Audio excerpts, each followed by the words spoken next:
byetuvuddemu ebya COVID-19 abazadde n'abayizi baabwe sigamba nti abasinga naye babadde mu bulumi bwa kitalo nga ensimbi tezirabika ng'era ogenda okulaba nti waliwo abalemererwa nga university netukola ki netugezaako n'okuyamba okugaba ku basaries okusobola okugawondezaamu ku bayizi bano naye ate nga naffe tulina okusasula abasomesa.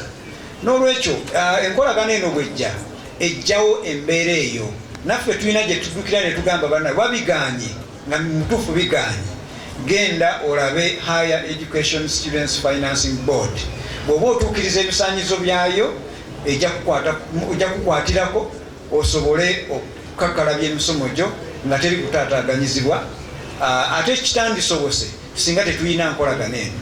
So n'olwekyo mbakubiriza teri muntu yenna asobola kulemwa kusoma ebyetaagibwa ekitongole kino byonna mubiwulidde olina okuba nga olina adress olina woobeera ebintu bino okugamba nti tuwe maapu gy'obeera si kintu kibi kiraga nti bwe twandiisa impersonators tebajja kukola ki tebajja kubenefitinga mu skimu eno esente zino ate zitalina nnyingi nnyo twagala ziyamba abantu abo abalina obwetaavu si muntu amba najja n'alimba nti obeera kamwokya ng'ate mu butuufu oyinza n'okuba nga tobeera mu ggwanga muno naye ng'oyagala kukola ki kufuna nsimbi bwezityo. N'olwekyo enkolagana eno egenda kuyamba abayizi bangi era twandyagadde mwenna bw'oba owulira nga mu butuufu obwetaavu bwe buli mugikozesa.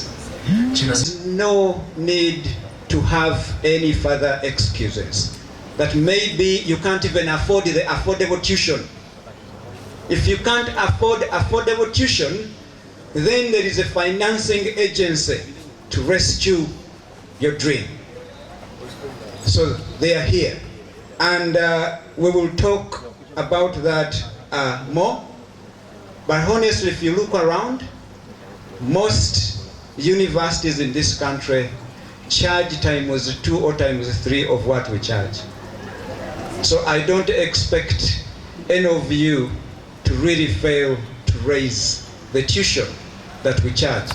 And if you fail, and if there is that huge need, then there is the Higher Education Students Financing Board that will step in to support your desire, your dream, in order for you to acquire an education that changes your life.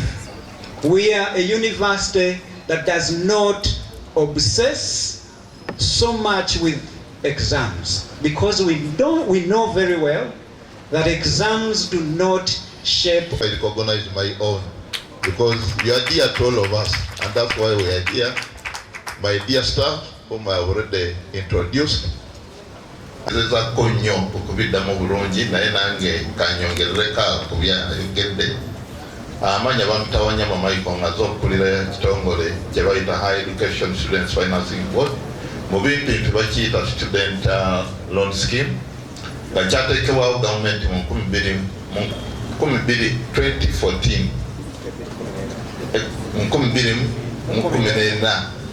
nga kangabe ekikulu kyateekebwa nga kirina okuwola abaana ensimbi abatalina mwasizi abatalina busobozi basobole okuba nga basoma nga bagenda mu university bw'oba omazeeko senior 6 nga tolina nsimbi zikusobozesa okusoma diguri oba diploma beba abaana betuyamba nga abazadde baabwe tebeesobola bisinga bwabadde akyogerako bw'oba weesobola tetusobola kuwa nsimbi tunayo criteria gye tukozesa okulaba nti olina obusobozi oba tolina busobozi.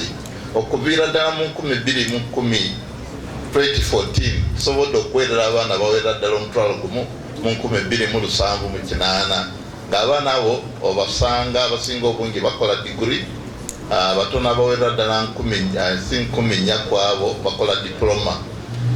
Oteeka okuba nga oli mu university oba oli mu other institution zino ezisomesa bya diploma ze tuyita other tertiary institutions. Now omwana gwe tuweerera oba okola sciences gye tuyita science, technology, engineering ne mathematics either ku degree or ku diploma. Kati olwaleero tuze wano okutongoza Victoria University nga yemu ku ezo university ezafunye charter ekitegeeza nti kati tusobola okuba nga tusobola okuweerera abaana abafunye admission mu Victoria University okutandikira ddala olwaleero. Ndowooza mulabye tubadde tusayininga oba tuteekako omukono ku agreement gye tukoze olwaleero ekitegeeza nti okuba olwaleero omwana yenna gwe bawadde ekifo mu Victoria University wa ddembe okusaba ensimbi gye tuli. Waliwo abuuziza ku kigambo. I'm very, very happy to see all of you choosing first of all to be part of a dream we are trying to build here at Victoria University. So if you know you made this choice by yourself, without any force or coercion, put your hands together for yourself and